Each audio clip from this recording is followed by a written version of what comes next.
సార్వత్రిక ఎన్నికలు సమీపించిన ప్రస్తుత పరిస్థితుల్లో ఏపీలో అన్ని ప్రధాన రాజకీయ పార్టీలన్నీ ఆ దిశగా ముమ్మర కసరత్తు సాగిస్తున్నాయి. అధికార వైఎస్ఆర్ కాంగ్రెస్ పార్టీ ఇప్పటికే 4 విడతల్లో లోక్సభ మరియు అసెంబ్లీ నియోజకవర్గాలకు అభ్యర్థుల జాబితాను విడుదల చేసింది.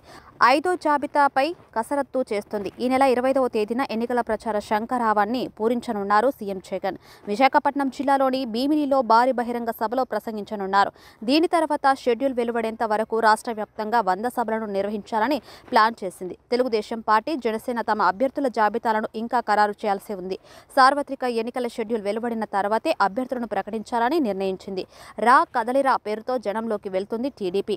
బహిరంగ సభలు, రోడ్ షోలతో పూర్తి స్థాయి ప్రచారానికి దిగింది. సార్వత్రిక ఎన్నికల షెడ్యూల్ వచ్చే నెల 3వ వారంలో వెలువడే అవకాశం ఉందని అధికార వర్గాలు భావిస్తున్నాయి. గత ఎన్నికల షెడ్యూల్ 2019 మార్చి 10వ తేదీన వెలువడింది.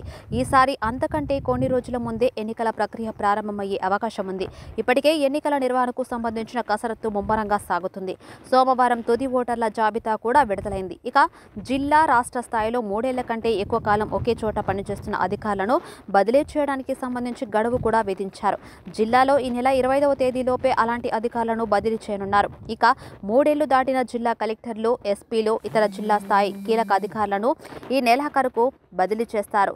రిటర్నింగ్ అధికారులు, పోలింగ్ ఆఫీసర్ల జాబితా తయారీ ప్రక్రియ మొదలవుతుంది. ఈ జాబితాను సిద్ధం చేసి కేంద్ర ఎన్నికల కమిషన్ ఆమోదం పొందాల్సి ఉంటుంది.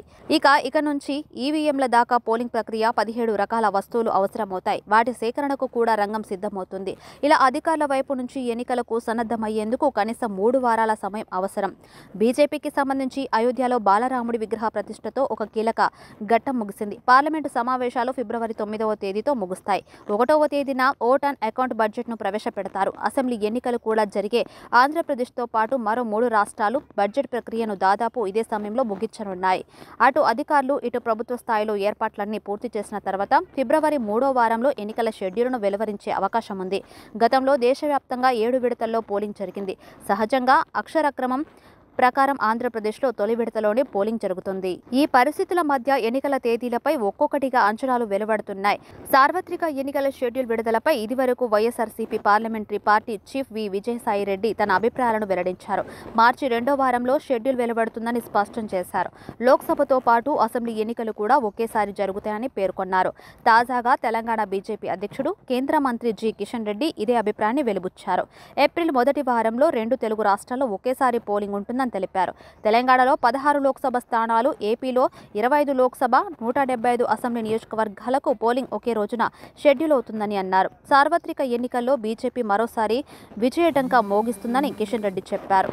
మోదీ 3వ ప్రధాని అవుతారనే ధీమాను ఆయన వ్యక్తం చేశారు. లోక్సభ బీజేపీ ఎన్డీఏ సంఖ్యాబలం 350ని దాటుతుందని జోసెన్ చెప్పారు.